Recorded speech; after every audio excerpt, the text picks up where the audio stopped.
कोई भी देश परफेक्ट नहीं होता, उसे बेहतर बनाना पड़ता है। कोई भी देश परफेक्ट नहीं होता, उसे परफेक्ट बनाना होता है। ये किसी फिल्म की चर्चित लाइनें हैं, लेकिन इस समय भारत के ऊपर बिल्कुल सटीक बैठती है। हमारा देश मोदी जी के आने के बाद एक बड़े बदलाव के दौर से गुजरा।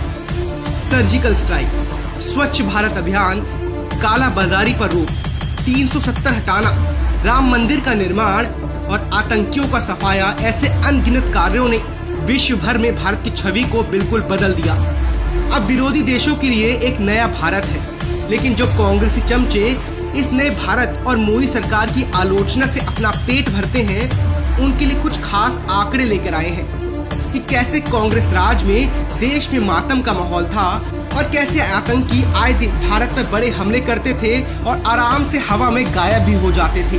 बीजेपी 22 मई 2004 को अटल जी की सरकार की औपचारिक रूप से विदाई हुई और इसके बाद देश में आतंकियों और पंचमक्कारों ने कितना कत्लेआम किया, इसे समझिए। वहीं कोरोना महामारी में एक ईमानदार प्रधानमंत्री का मजाक उड़ाने वाले इसे जरा गौर से देखें।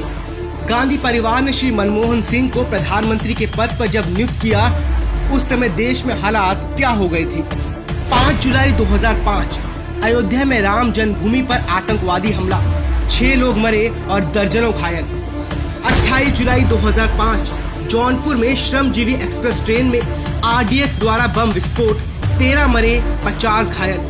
29 अक्टूबर 2005 दीपावली के त्योहार के 2 दिन पहले दिल्ली के गोविंदपुरी की बस पहाड़गंज और सरोजनी नगर के भीड़भाड़ वाले इलाके में सीरियल ब्लास्ट, 70 लोगों की मौत, 250 से ज्यादा घायल। 7 मार्च 2006 हिंदुओं की श्रद्धा के केंद्र वाराणसी प्रसिद्ध संकट मोचन मंदिर भीड़भाड़ वाले इलाके में 3 बम ब्लास्ट, 28 श्रद्धालुओं की मौत। 11 जुलाई 2006 मुंबई में एक साथ माटुंगा रोड, महिम, बांद्रा, खार, जोगेश्वरी, भाईंदर, बोरीवली स्टेशनों के लोकल ट्रेन में सीरियल ब्लास्ट, 209 लोगों की मौत, 700 से ज्यादा घायल। फसल शेख, आसिफ अंसारी, आसिफ खान, कमल अंसारी, एहताज सिद्दीकी और नावेद खाट घटना के प्रमुख सूत्रधार थे। 8 सितंबर 2006 मालेगांव की मस्जिद में सीरियल ब्लास्ट, 37 मरे, 125 घायल। प्रतिबंधित आतंकवादी संगठन student Islamic movement of India का हाथ था। बाद में चार्जशीट बदलकर हिंदू आतंकवाद की ऐतिहासिक असफल थ्योरी बनाने की कोशिश हुई। 18 फरवरी 2007 समझौता एक्सप्रेस ब्लास्ट, 28 मरे, 50 घायल। सेना की इंटेलिजेंस ने इस्लामिक आतंकवादी संगठन लश्कर तैयबा का हाथ बताया।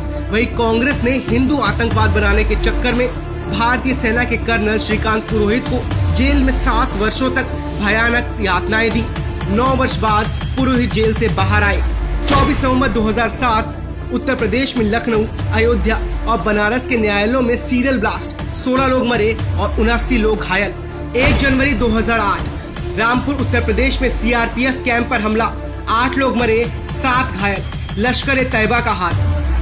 25 जुलाई 2008 बेंगलुरु में 8 सीरियल ब्लास्ट, 2 लोगों की मौत और 20 घायल।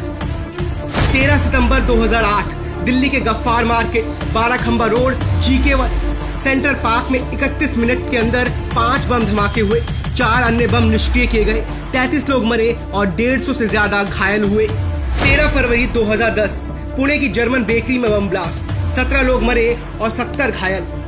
13 जुलाई 2011 मुंबई के ओपरा हाउस, जवेरी बाजार और दादर एरिया में भीषण बम ब्लास्ट हुए, 26 लोग मरे, 130 लोग घायल। 7 सितंबर 2011 दिल्ली हाईकोर्ट में बम ब्लास्ट, 17 लोग मरे और 180 लोग घायल। 21 फरवरी 2013 हैदराबाद में 2 बम ब्लास्ट, 18 लोग मरे और 131 घायल। इंडियन मुजाहिदीन का फाउंडर यासीन भटकल, असदुल्ला अख्तर तहसीन, अख्तर एजाज शेख बम ब्लास्ट के मास्टरमाइंड थे। 7 अप्रैल 2013 बेंगलोर में बम ब्लास्ट, 14 लोग गंभीर रूप से घायल। 1 मई 2014 चेन्नई में गुवाहाटी बेंगलोर एक्सप्रेस में बम ब्लास्ट, 2 लोग मरे, 14 गंभीर रूप से घायल।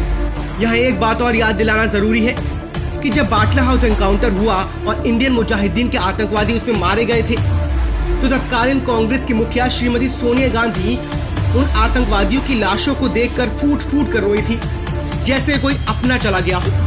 2014 में मोदी के आने के बाद से दिल्ली की सड़कों, हैदराबाद, अहमदाबाद और अयोध्या के चौराहों पर, जयपुर और बनारस की गलियों में कोई बम ब्लास्ट नहीं हुआ। जहां कोई मंदिर या मस्जिद जाने वाला, कोई दिवाली के लिए खरीदारी करने वाला, कोई रेस्टोरेंट में अपने परिवार के साथ बैठा व्यक्ति या मुंबई की लोकल ट्रेन में यात्रा करता नागरिक उसकी चपेट में आया हो। जानते हैं क्यों? क्योंकि इस देश में आम चुनाव द्वारा इलेक्टेड प्रधानमंत्री नरेंद्र मोदी का राज है, जबकि आज से पहले आतंकवादियों की लाश पर आंसू बहाने वालों द्वारा इलेक्टेड प्रधानमंत्री मनमोहन सिंह थे। आज देश आतंक और आतंकवादियों की कब्र खोद रहा है। पिछले 2 सालों में 300 से ज्यादा आतंकियों को जहन्नुम पहुंचा दिया गया है। आज देश के लोग चैन की नींद सोते हैं क्योंकि देश का चौकीदार और देश की सेना अपना काम पूरी मुस्तैदी से कर रहे हैं। She like it 'cause